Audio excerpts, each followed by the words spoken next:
Welcome to all of you. আজকে আমরা induction মোটরের পাওয়ার ফ্লো ডায়াগ্রামটা পড়ব। এই পাওয়ার ফ্লো ডায়াগ্রাম পড়তে গেলে প্রথমে আমাদের ইন্ডাকশন মোটরে কি কি লস হয় সেগুলোকে একটু জেনে নিতে হবে। ইন্ডাকশন মোটরের যে টোটাল লস সেটাকে আমরা দুটো ক্যাটাগরিতে ভাগ করতে পারি। একটা হলো ভ্যারিয়েবল লস আর একটা হলো কনস্ট্যান্ট লস বা ফিক্সড লস। ভ্যারিয়েবল লস কোনগুলো? যে লসগুলো সাধারণত লোডের সঙ্গে ভ্যারি করে। তাহলে আমরা যদি একটা তালিকা করি ভ্যারিয়েবল লসেস,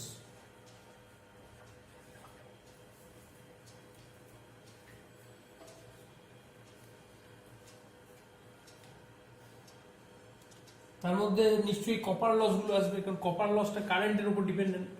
লোড চেঞ্জ হলে কারেন্ট চেঞ্জ হয়, সুতরাং কপার লস গুলো ভ্যারিয়েবল লসের তালিকায় আসবে।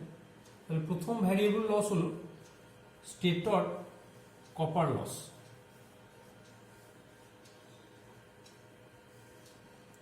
দু নম্বর রোটর কপার লস। এখন তোমরা জানো যে স্লিপ রিং ইন্ডাকশন মোটরে তোমার শ্যাফটের উপরে যে স্লিপ রিং গুলো বসানো থাকে সেই স্লিপ রিং আমরা এক্সটার্নাল রেজিস্ট্যান্স কানেক্ট করতে পারি থ্রু ব্রাশ। তাহলে স্লিপ রিং এর উপরে যে ব্রাশ বসে থাকে, ধরো এটা স্লিপ রিং, সেখানে ব্রাশ দিয়ে আমরা বাইরের এক্সটার্নাল রেজিস্ট্যান্স গুলোকে কানেক্ট করি। আর স্লিপ রিংটা তো শ্যাফটের সঙ্গে ঘুরতে থাকে, কিন্তু ব্রাশটা তো ফিক্সড থাকে। এখন এই ব্রাশের সঙ্গে যে সংযোগ হচ্ছে যে জায়গাটাতে, সেইখানে একটা রেজিস্ট্যান্স ডেভেলপ করে, এটাকে কন্ট্যাক্ট রেজিস্ট্যান্স বলে, ব্রাশ কন্ট্যাক্ট রেজিস্ট্যান্স। এবং তার মধ্যে দিয়ে যখন কারেন্ট ফ্লো করে, ওই রেজিস্ট্যান্সের থ্রু দিয়ে যখন কারেন্টটা ব্যাক করে আসে, তার মানে রোটর কারেন্টটাই অ্যাকচুয়ালি পাস করে ওই ব্রাশের মাধ্যমে। তাহলে ব্রাশ এবং স্লিপ রিং এর এই যে সংযোগস্থল, সেখানে যে কন্ট্যাক্ট রেজিস্ট্যান্সটা ডেভেলপ করেছে, তার মধ্যে দিয়ে যখন কারেন্টটা যায় তখন সেখানে একটা কপার লস হয়। এইটাকে বলা হয় ব্রাশ কন্ট্যাক্ট লস। এটা একমাত্র কিন্তু ওই এসআরআইএম বা স্লিপ রিং ইন্ডাকশন মোটরেই তুমি দেখতে পাবে। তাহলে ব্রাশ কন্ট্যাক্ট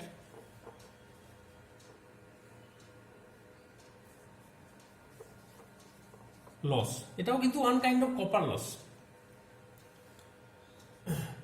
আর 4 নম্বর আর একটা লস আছে যেটাকে বলা হয় স্ট্রে লস। স্ট্রে লস, এই স্ট্রে লস ব্যাপারটা কি?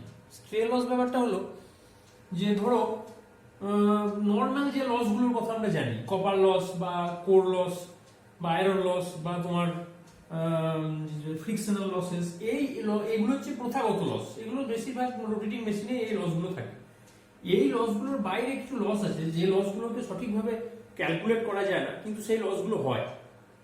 যেমন ধরো একবারে স্টেটরের বাইরে যে বডিটা আছে, অর্থাৎ স্টেটর ফ্রেম যেটাকে বলি আমরা, সেই স্টেটর ফ্রেমের মধ্যেও কিন্তু কিছু ফ্লাক্স লিকেজ হয়। সেই ফ্লাক্সটা রোটর থেকে যায় বা স্টেটর থেকে যায়, গিয়ে সেখানে কানেক্ট করে। এবং যেহেতু ফ্রেমটা স্থির অবস্থায় আছে, সেখানে তাহলে এডি কারেন্ট লস তৈরি হবে, কারণ স্টেটর ফ্রেমটা স্থির আছে, একটা অল্টারনেটিং ফ্লাক্স দিয়ে তাকে কানেক্ট করছে, তার মানে সেখানে ভোল্টেজ ইনডিউসড হবে। স্টেটর ফ্রেমটা যেহেতু ক্লোজ পাথ, সেখানে কারেন্ট ফ্লো করবে, মানে এডি কারেন্ট ফ্লো করবে, এবং সেখানে এডি কারেন্ট লস হবে। কিন্তু স্টেটর ফ্রেমকে তো আমরা ল্যামিনেট করি না, ওটা তো একটা সলিড বডি, সুতরাং সেখানে এডি কারেন্ট লস হবে। এই লসগুলোকে বলা হয় স্ট্রে লস। এই স্ট্রে লস কিন্তু শুধুমাত্র যে আয়রন পার্টেই হয় তা না, কন্ডাক্টরের মধ্যেও হতে পারে। যেমন ধরো স্টেটরে যে কন্ডাক্টর আছে, সেখানে রোটর থেকে যে ফ্লাক্সটা আসছে, সেই ফ্লাক্সটা তো স্টেটর কন্ডাক্টরকে কানেক্ট করে, তাহলে সেখানে একটা কারেন্ট ফ্লো করতে পারে ওই ফ্লাক্সের কারণে। তাহলে সেই এই রোটর স্টেটর কন্ডাক্টরের মধ্যে একটা এডি কারেন্ট তৈরি হতে পারে। স্টেটরের কোরের মধ্যে যেমন এডি কারেন্ট হয়, যে কারণে তুমি কোরটাকে ল্যামিনেট করেছিলে, ঠিক একই কারণে স্টেটর কন্ডাক্টরের মধ্যেও তো তোমার এডি কারেন্ট লস হতে পারে। এই লসটা কিন্তু ক্যালকুলেট করা খুব ডিফিকাল্ট, এই লসটাকে স্ট্রে লস বলে। তাহলে স্ট্রে লস মূলত হচ্ছে আয়রন পার্টে হতে পারে বা কন্ডাক্টরের মধ্যে হতে পারে, এবং সেটা স্টেটর এবং রোটর দুটো জায়গাতেই হতে পারে।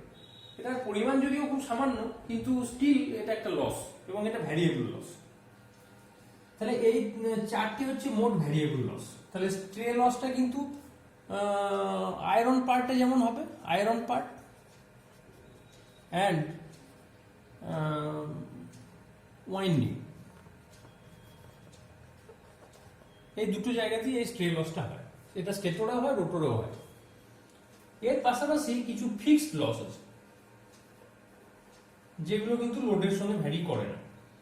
সেই লসগুলো কি কি? মূলত ফ্রিকশনাল লসেস, এবং তার বাইরে কোর লস। কোর লসটা তোমরা দেখেছো যে মূলত কোর লসটা কিন্তু হয় স্টেটরের মধ্যে, কারণ রোটরের মধ্যে কোর লসটা যেটা হয় সেটা নেগলিজিবল। কেন এটা আমি আগে তোমাদের বলেছিলাম যে রানিং কন্ডিশনে রোটরের ফ্রিকোয়েন্সি খুবই কমে যায়। এই কমে যাওয়ার কারণে যেহেতু কোর লসটা ফ্রিকোয়েন্সি ডিপেন্ডেন্ট, সেই জন্য রোটরের মধ্যে যে কোর লস রানিং কন্ডিশনে হয় সেটা নেগলিজিবল, সেই জন্য ওটাকে আমরা কাউন্টের মধ্যে আনি না। তাহলে মূলত কোর লসটা হয় স্টেটর বডি বা স্টেটর কোরের মধ্যে। তাহলে স্টেটর কোর লস এটা হচ্ছে একটা ফিক্সড লস। 2 নম্বর হচ্ছে এয়ার ফ্রিকশন,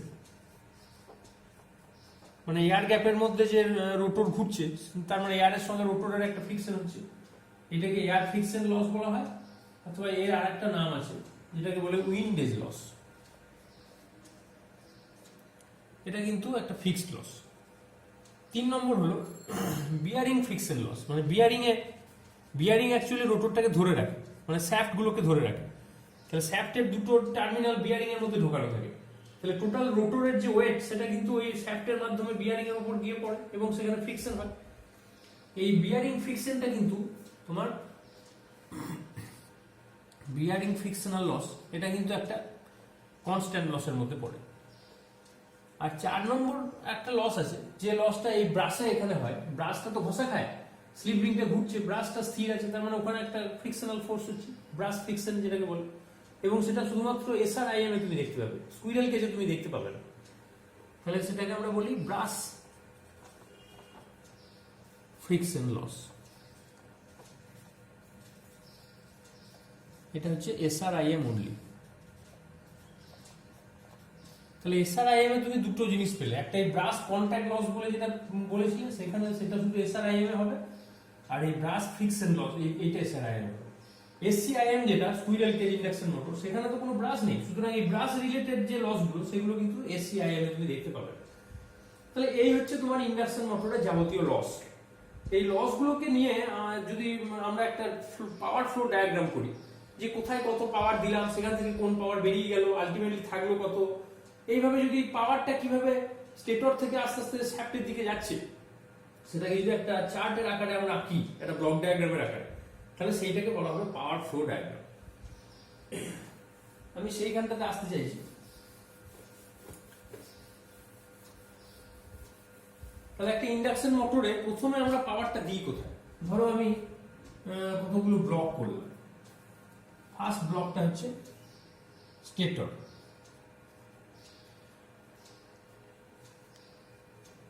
এর পরের ব্লকটা হলো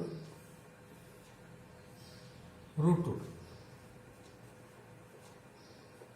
এবং রোটর থেকে আলটিমেটলি এখানে শ্যাফট বেরিয়ে গেছে, এটা হলো শ্যাফট। এই হলো ইন্ডাকশন মোটরের একটা ব্লক ডায়াগ্রাম বলা যেতে পারে। সেখানে স্টেটরে আমরা যে পাওয়ারটা দিই সেটা কিন্তু ইলেকট্রিক্যাল পাওয়ার। ধরো আমরা পার ফেজে স্টেটরে যে পাওয়ারটা দিচ্ছি সেটা ধরলাম আমি P1, electrical power input to the stator. তাহলে P1টা কি? P1 হচ্ছে electrical power input to the stator. এখন এই স্টেটরে পাওয়ারটা দেওয়ার ফলে সব পাওয়ারটাই কিন্তু তুমি কাজে লাগাতে পারবে না, কিছুটা পাওয়ার এখানে লস হয়ে যাবে। এইটাকে আমরা সাধারণভাবে স্টেটর লস বলে থাকি। এই স্টেটর লসের মধ্যে কি কি লস আছে? একটা হচ্ছে কপার লস আছে, একটা হলো কোর লস আছে, আর একটা হলো স্ট্রে লস আছে। এই তিনটে লস স্টেটর থেকে বেরিয়ে যাবে যখন তুমি এই পাওয়ারটা দেবে।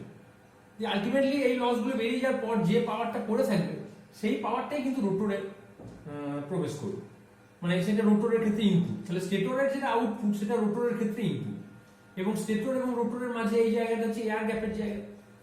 তার মানে এখানে যে পাওয়ারটা আছে সেটাকে তুমি এয়ার গ্যাপ পাওয়ারও বলতে পারো। এটাকে আমরা জেনারেলি বলি P2। তাহলে P2টা কি? P2টাকে তুমি তিনটে ভাবে লিখতে পারো। তুমি লিখতে পারো স্টেটর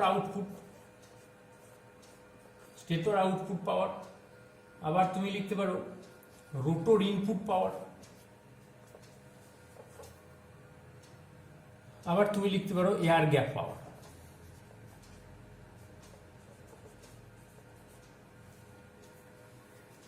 এই পাওয়ারটা থেকে আবার কিছুটা পাওয়ার বেরিয়ে যাবে rotor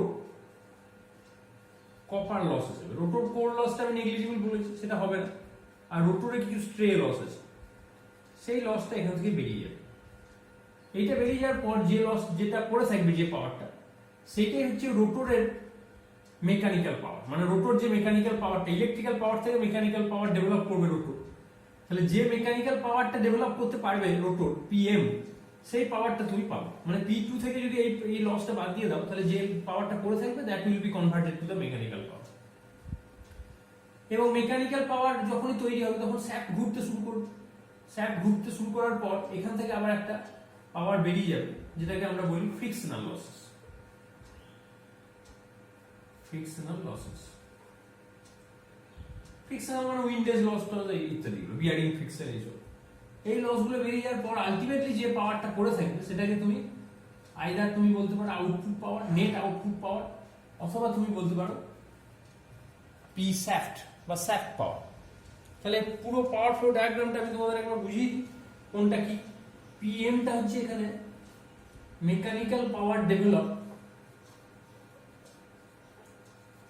mechanical power develop by the rotor. এই P1টা কিন্তু ইলেকট্রিক্যাল পাওয়ার।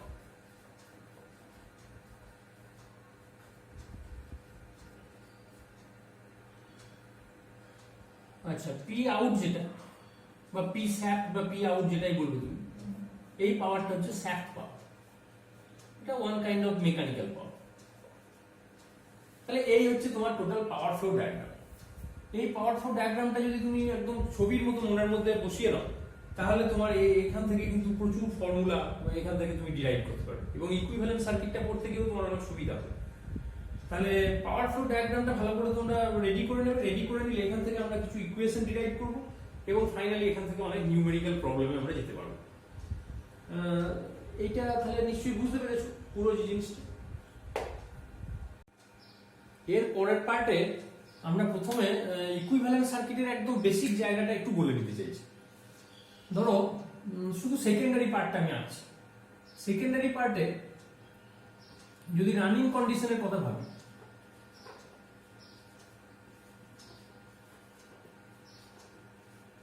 তোমরা ট্রান্সফরমারের ইকুইভ্যালেন্ট সার্কিট পড়েছো, সেখানে সেকেন্ডারি ইকুইভ্যালেন্ট সার্কিটে কি কি থাকে তোমরা জানো। হুবহু একই রকম ভাবে তুমি ইন্ডাকশন মোটরের সেকেন্ডারি ওয়াইন্ডিং এর ইকুইভ্যালেন্ট সার্কিট ড্র করতে পারো। সেখানে একটা সিম্পল সার্কিট, সেখানে একটা ভোল্টেজ থাকবে। তোমরা জানো যে রানিং কন্ডিশনে একটা ইন্ডাকশন মোটরে রোটরে যে ভোল্টেজ থাকে পার ফেজে, সেটা হচ্ছে SE, এবং সেখানে একটা রিঅ্যাকট্যান্স থাকবে যেটাকে তুমি নাম দিতে পারো JX2। এখানে X2টা হচ্ছে রোটর রিঅ্যাকট্যান্স পার ফেজ। আর একটা রেজিস্ট্যান্স থাকবে, রেজিস্ট্যান্সটাকে আমরা ধরো এরকম ভাবে আছে, যেটাকে আমি বলছি R2। এটা হচ্ছে রোটর রেজিস্ট্যান্স পার ফেজ। এখন তোমরা জানো যে রানিং কন্ডিশনে এটা এই রিঅ্যাকট্যান্সটা S দিয়ে গুণ হয়ে যায়, সেখানে যে কারেন্ট ফ্লো করে I2 সেটা এরকম। তাহলে এই যে সার্কিটটা, এই সার্কিটটাকে আমরা যদি পুরোটাকে S দিয়ে ভাগ করে দিই, তাহলে কি দাঁড়াবে, মানে দ্যাটস ইকুইভ্যালেন্ট টু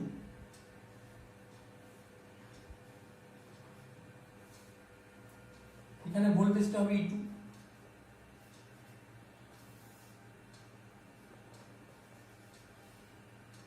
এখানে হবে JX2,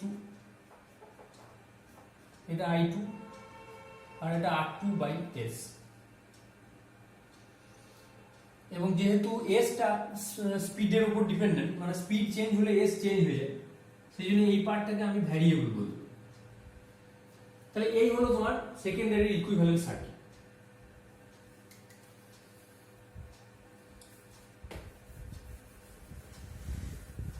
এখন এর উপর বেস করে আমরা পাওয়ার ফ্লো ডায়াগ্রামের থেকে যে পাওয়ারগুলো পেয়েছি সেইগুলোকে আমরা ইকুয়েশনগুলোকে ডিরাইভ করতেছি। তাহলে একদম প্রথমে ধরো রোটর ইনপুট পাওয়ার, রোটরে যে পাওয়ারটা তুমি ইনপুট করছো ইলেকট্রিক্যাল পাওয়ার, সেটা ধরো P2। এটা আমরা কি লিখতে পারি, E2 I2 cos theta 2। এখন এর আগে আমি সেক্ষেত্রে I2 এবং cos theta 2 ভ্যালু কি হবে সেটা একটু বার করে নিতে পারি। ধরো I2 সমান বা Z2 তে বার করো, Z2 তে কত হবে? Z2 টা হচ্ছে R2/S তার স্কয়ার প্লাস x2 স্কয়ার। এখানে রেজিস্ট্যান্স হচ্ছে এটা আর রিঅ্যাকট্যান্স হলো এটা, তাহলে দ্যাট ইজ Z2। তাহলে cos theta 2 টা কত হবে? cos theta 2 এগুলো সবই রানিং কন্ডিশনে বার করছি, কিন্তু সেটা হচ্ছে রেজিস্ট্যান্স বাই ইম্পিডেন্স। তাহলে রেজিস্ট্যান্সটা হচ্ছে R2/S আর ইম্পিডেন্সটা হচ্ছে Z2। তার মানে R2/S divided by root over R2/S এর whole square plus x2 square, that will be cos theta 2। এখন E2 জায়গায় তুমি কি লিখতে পারো? E2 জায়গায় তুমি লিখতে পারো Z2 ইনটু I2, আর এটা I2 টা যেমন আছে থাক। আর cos theta 2 টা তুমি লিখতে পারো R2 টা ছোট হাতে লিখি, R2/S Z2। তাহলে Z2 কেটে যাবে, এটা I2 স্কয়ার হবে, I2 স্কয়ার R2/S। তাহলে এই যে ইকুয়েশনটা আমি পেলাম P2 এর ইকুয়েশন, তাহলে P2 এর ইকুয়েশনটা কি পেলাম? I2 square R2/S। কারণ I2 স্কয়ার R2 টা কি? I2 স্কয়ার R2 টা হচ্ছে rotor copper loss per phase. তাহলে rotor copper loss per phase এটা হচ্ছে S into P2। This is very very important for you. এটা আমরা এই টোটাল এখান থেকে আমরা ডিরাইভ করতে পারবো।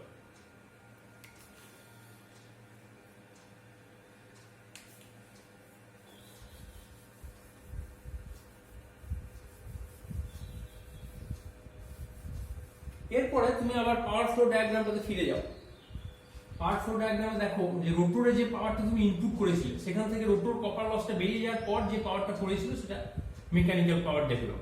তার মানে ইকুয়েশনটা এরকম ছিল যে P2 equal to rotor copper loss plus PM। তাহলে রোটর কপার লসটা তুমি অলরেডি পেয়েছো কত? SP2 plus PM। তাহলে PM সমান কত? P2 মাইনাস SP2 সমান 1 মাইনাস S ইন্টু P2।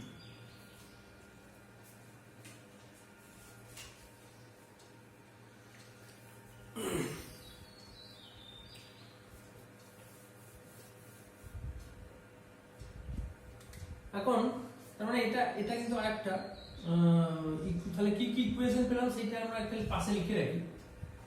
একটা ইকুয়েশন পেয়েছি যে রোটর কপার লস সমান SP2, এটা 1 নম্বর ইকুয়েশন। আর 2 নম্বর আরেকটা ইকুয়েশন পেয়েছি PM সমান 1 মাইনাস S ইনটু P2। এই দুটো ইকুয়েশনই খুব ভাইটাল ইকুয়েশন। এরপর আমরা যেটা বলতে চাইছি সেটা হলো R2/S, এটাকে আমরা কি লিখতে পারি?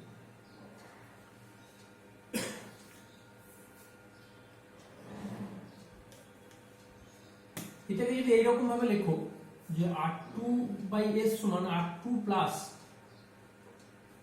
R2S মাইনাস R2, মানে R2 যোগ করলাম আর বিয়োগ করলাম, এরকম যদি করি তাহলে R2 এখানে R2 যদি কমন নাও তুমি তাহলে কি হবে? 1 মাইনাস S মাইনাস 1, তার মানে R2 plus R2 into 1 minus S by S।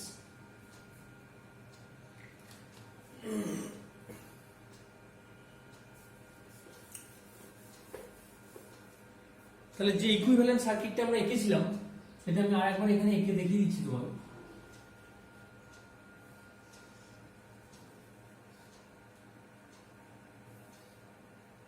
ধরো এটা Jx আর এটা ছিল R2/S,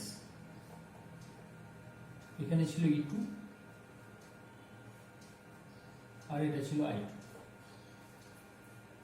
এখন এইটাকে আমরা যদি এই R2/S টাকে তো আমরা এইভাবে ভাঙলাম, তাহলে আমরা এই R2/S টাকে দুটো রেজিস্ট্যান্সে ভেঙে দিতে পারি। তার মানে দ্যাট ইজ ইকুইভ্যালেন্ট টু,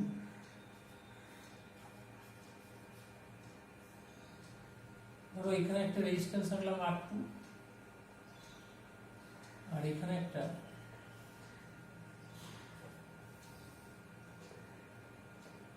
লক্ষ্য করে দেখো, এখানে যেহেতু এইটার ভ্যালু হচ্ছে R2 মানে এই পার্টটা 1 - S/S, মানে S আছে বলে এটা ভ্যারিয়েবল হয়ে যাচ্ছে, আর এখানে S নেই বলে এটা কনস্ট্যান্ট dx।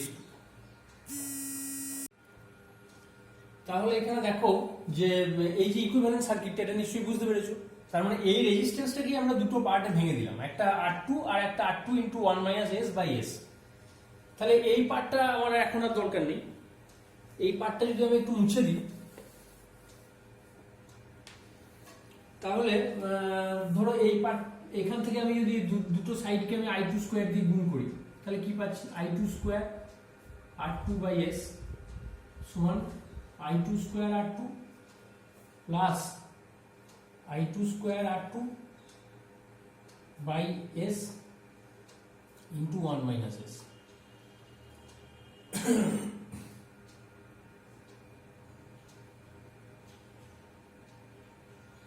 তার মানে লক্ষ্য করে দেখো যে এই যে I2² R2/S এটা আসলে কি? এইটাই তো আসলে P2। এই ইকুয়েশনটা তুমি দেখো ডিরাইভ করেছো। এখানে দেখো এই যে P2 যদি এখান থেকে তুমি বার করো তাহলে কি পাবে? P2 সমান rotor copper loss by S। Rotor copper লসটা তো পার ফেজে যে রোটর কপার লস হচ্ছে সেটা তো এইটা, তাকে S দিয়ে ভাগ করলে তুমি P2 পাবে। তার মানে দ্যাটস ইকুয়াল টু P2। এটা তুমি আগেই এই ইকুয়েশনটা ডিরাইভ করেছো। তাহলে P2 ইকুয়াল টু যেটা দাঁড়াচ্ছে, P2 equal two I2² R2, মানে that is rotor copper loss per phase, আর এটা হচ্ছে rotor input power per phase. আর এইটা দেখো, এই যে পার্টটা, এটা হচ্ছে তোমার I2² R2/S, এটা হচ্ছে P2 × 1/S, P2 × 1 - S মানে কি? PM। তার মানে আসলে তুমি এটা যেটা পেলে সেটা হচ্ছে rotor copper loss per phase plus PM। তাহলে বুঝতেই পারছো যে টোটাল যে ইনপুট পাওয়ারটা তুমি দিচ্ছ রোটরে, ইলেকট্রিক্যাল ইনপুট পাওয়ার, সেই পাওয়ারটাই দুটো ভেঙে যাচ্ছে, দুটো পার্টে ভেঙে যাচ্ছে। একটা লস আকারে বেরিয়ে যাচ্ছে, রোটর কপার লস আকারে, আর একটা বাকি যে পোর্শনটা পড়ে থাকছে সেটা মেকানিক্যাল পাওয়ারে কনভার্ট হচ্ছে। তার মানে আমরা এই ইকুইভ্যালেন্ট সার্কিটটাতে এই যে পোর্শনটা রয়েছে, এই পোর্শনটাকে আমরা বলতে পারি that is responsible for rotor copper loss. এই ইকুইভ্যালেন্ট সার্কিটটা তো আমরা পার ফেজে রেখেছি, আমরা তিনটে ফেজের ইকুইভ্যালেন্ট সার্কিট তো আঁকিনি, একটা ফেজে রেখেছি। তার মানে that is rotor copper loss per phase. আর এই যে পাওয়ারটা তুমি পেলে, এই পাওয়ারটাই অ্যাকচুয়ালি PM। আর এখানে যে পাওয়ারটা তুমি দিচ্ছ ইনপুট হিসেবে, দ্যাট ইজ P2। তাহলে P2 আর এই পার্টটা তাহলে কি হবে? এই পার্টটা যেহেতু এটা রিঅ্যাকট্যান্সের মধ্যে কোনো অ্যাক্টিভ পাওয়ার কনজাম্পশন হয় না, এটা জানো তোমরা। কারণ রিঅ্যাকট্যান্সে ভোল্টেজের সঙ্গে কারেন্টের অ্যাঙ্গেল কত থাকে? 90 ডিগ্রি। তোমরা জানো যে ইন্ডাকট্যান্স যদি পিওর ইন্ডাকট্যান্স হয় তাহলে ভোল্টেজ আর কারেন্ট 90 ডিগ্রিতে শিফট থাকে। তার মানে সেখানে থিটাটা 90 হয়, তাহলে VI cos থিটা কত হয়? cos 90 মানে 0। তার মানে অ্যাকচুয়ালি রিঅ্যাকট্যান্সের মধ্যে কোনো অ্যাক্টিভ পাওয়ার কনজাম্পশন হয় না। তাহলে এখানে যে অ্যাক্টিভ পাওয়ারটা তুমি দিচ্ছ E2 I2 cos থিটা, এই যে অ্যাক্টিভ পাওয়ার মানে দ্যাট ইজ P2 যেটাকে বলছো, যে পাওয়ারটা তুমি দিচ্ছ, সেই পাওয়ারেরই একটা পার্ট কপার লস আকারে বেরিয়ে চলে যাচ্ছে, দ্যাট ইজ এটা একটা অ্যাক্টিভ পাওয়ার। আর একটা পার্ট এটাও অ্যাক্টিভ পাওয়ারই, that is converted to mechanical power. তাহলে এই জায়গাটা নিশ্চয়ই তোমাদের পরিষ্কার হয়েছে যে টোটাল ইলেকট্রিক্যাল ইনপুট পাওয়ারটা দুটো ভাগে ভাগ হয়ে যাচ্ছে, একটা কপার লস আকারে বেরিয়ে যাচ্ছে আর একটা মেকানিক্যাল পাওয়ার ডেভেলপ করছে। এখন এই জায়গা থেকে আমি এবার যেটা আসতে চাইছি সেটা হলো তোমার টর্ক ইকুয়েশনটা আমি ডিরাইভ করতে চাইছি। এখন টর্ক ইকুয়েশনটা আমরা ডিরাইভ করতে চাইছি। টর্কের আমি ফর্মুলাটা তোমাদের একটু লিখে দিই যে টর্ক বলতে এক্স্যাক্টলি কি বোঝায়। টর্ক মানে হলো মেকানিক্যাল পাওয়ার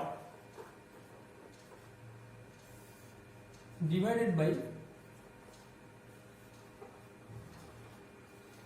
angular speed। তাহলে আমরা যদি ওই পাওয়ার ফ্লো ডায়াগ্রামটার কথা চিন্তা করি, তাহলে ধরো একটা টর্ক কোথায় তৈরি হবে, রোটর যেখানে মেকানিক্যাল পাওয়ার ডেভেলপ করছে, রোটর কত মেকানিক্যাল পাওয়ার ডেভেলপ করেছে, ধরো পিএম মেকানিক্যাল পাওয়ার ডেভেলপ করেছে, আর রোটরটার অ্যাঙ্গুলার স্পিড কত, রোটরের স্পিড তো তুমি জানো এনআর, তাহলে এনআর কে যদি তুমি 2 পাই দিয়ে গুণ করো, তার মানে দ্যাট ইজ ওমেগা, তার মানে PM by omega, that is the torque. এটা কিন্তু পার ফেজে, মানে আমরা যে পাওয়ার ফ্লো ডায়াগ্রামটা ড্র করেছিলাম সেটা একটা ফেজের জন্য, তার মানে টর্ক পার ফেজ বলা যেতে পারে। তাহলে পিএম বাই ওমেগা, এখন পিএম সমান তুমি কি লিখতে পারো, পিএম সমান তুমি লিখতে পারো 1 minus S into P two, আর ওমেগা আরটাকে তুমি লিখতে পারো 1 minus S into omega S, মানে সিনক্রোনাস অ্যাঙ্গুলার স্পিড। তাহলে এখানে 1 মাইনাস এস যদি কেটে যায়, তার মানে ultimately that is P two by omega S. তার মানে টর্ক যেটা তুমি বলছো এটাকে অনেক সময় বলা হয় গ্রস টর্ক। তাহলে গ্রস টর্ক টিজি, তার দুটো ইকুয়েশন, একটা হচ্ছে পিএম বাই ওমেগা আর একটা হচ্ছে P two by omega S, দুটোই ঠিক। এখন এই যে P two by omega S বলছো তুমি, P two by omega, P two মানে কত, পি টু মানে হচ্ছে I two square R two by S, that is P two, আর তার সঙ্গে একটা ওমেগা এস আছে। তার মানে টর্কের ইকুয়েশনটা খেয়াল করে দেখো, I two square R two by S into omega S. তাহলে যদি আমি তিনটে ফেজের টোটাল টর্ক বার করি, মানে the combined effect of 3 phases, তাহলে টোটাল টর্ক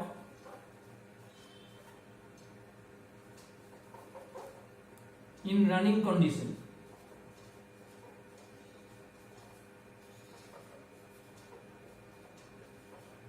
due to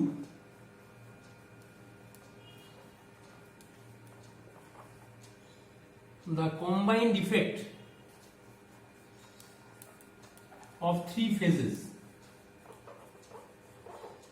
এই টোটাল টর্কটা কত হবে, 3 দিয়ে গুণ হবে, তার মানে 3 by omega S into I two square R two by S. তাহলে আজকে এই পর্যন্ত আমি ডিরাইভ করলাম, টোটাল টর্কের ইকুয়েশনটা আমি তোমাদের করে দেখালাম। তাহলে আজকে তোমরা এই পুরো থিওরি যে পার্টটা আজকে আমি পড়ালাম, এই পার্টটা ভালো করে বাড়িতে দেখে আসবে, টোটাল ডেরিভেশনটা, এবং আমি যেভাবে স্টেপ বাই স্টেপ করিয়েছি তোমরাও কিন্তু বাড়িতে ঠিক সেইভাবেই স্টেপ বাই স্টেপ করার চেষ্টা করো, এবং কতগুলো মেন ইকুয়েশন যেগুলো আমি ডিরাইভ করেছি সেই জায়গাগুলো কিভাবে আসছে সেটা যদি তোমরা নিজেরা বাড়িতে খাতায় না দেখে ডিরাইভ করতে পারো, তাহলে কিন্তু একদম এটা মাথায় ঢুকে যাবে তোমার। আমি কোন কোন ইকুয়েশন সেটা আরেকবার তোমাদের মনে করিয়ে দিই। প্রথম যেটা ডিরাইভ করবে তুমি সেটা হচ্ছে rotor copper loss, rotor copper loss is equal to SP2, এটা 1 নম্বর ইকুয়েশন, এটা ডিরাইভ করবে। দ্বিতীয় যেটা ডিরাইভ করবে PM equal to 1 minus S into P2, that is very much vital. এই দুটো ইকুয়েশনই আলটিমেটলি টর্কটাকে ডিরাইভ করতে হেল্প করবে। 3 নম্বর যেটা তুমি এখান থেকে বার করবে সেটা হলো যে টর্ক TG পার ফেজ, এর একটা ইকুয়েশন তুমি ডিরাইভ করেছো, যেটা কি ছিল, I two square R two by S into omega S. এবং তুমি এখান এটা আর একটাও পেয়েছিলে, সেটা হচ্ছে পিএম বাই ওমেগা আর একটা পেয়েছিলে P two by omega S. এই ইকুয়েশনগুলো হচ্ছে মেন ইকুয়েশন, এটা ধরো 3 নম্বর ইকুয়েশন। আর ফাইনালি যে total torque due to the 3 phases, সেটা যেটা পেলে 3 by omega S into I two square R two by S, এইটা হচ্ছে আলটিমেট টর্ক ইকুয়েশন। এত দূর অবধি তোমরা বাড়িতে ভালো করে ডিরাইভ করে ভালো করে প্র্যাকটিস করে আসবে। আমি নেক্সট ক্লাসে এইখান থেকে শুরু করবো, এবং এইখান থেকে আমরা স্টার্টিং টর্ক ডিরাইভ করবো, রানিং কন্ডিশনের বিভিন্ন টাইমে যে টর্কগুলো হয় সেগুলোকে ডিরাইভ করবো, টর্কের ম্যাক্সিমাম ভ্যালু কত হয় সেগুলোকে ডিরাইভ করবো, সেখান থেকে আমরা টর্ক স্লিপ কার্ভ দেখতে কেমন হয় সেখানে যাবো, এবং বহু নিউমেরিক্যাল প্রবলেম এখান থেকে আমরা সলভ করবার চেষ্টা করবো। তাহলে এই পার্টটাই হচ্ছে কিন্তু তোমাদের পরীক্ষার জন্য ভীষণ একটা ইম্পর্টেন্ট পার্ট। তাহলে আজকের ক্লাসটা একদম প্রথম থেকে ভালো করে খেয়াল করবে, যদি কোনো প্রবলেম হয় সেটা আমাকে জানাবে, আমি নেক্সট ক্লাসে সেটা আবার ডিসকাস করে দেবো। আর তা নাহলে নিজেরা একবার এটা ডিরাইভ করে দেখে নেবে। যদি এত দূর অব্দি এই 4টি ইকুয়েশন সুন্দরভাবে ডিরাইভ করতে পারো নিজেরা না দেখে, তাহলে বুঝবে তোমার মাথায় ঢুকে গেছে। তো আজকের ক্লাস এটুকুই, থ্যাংক ইউ।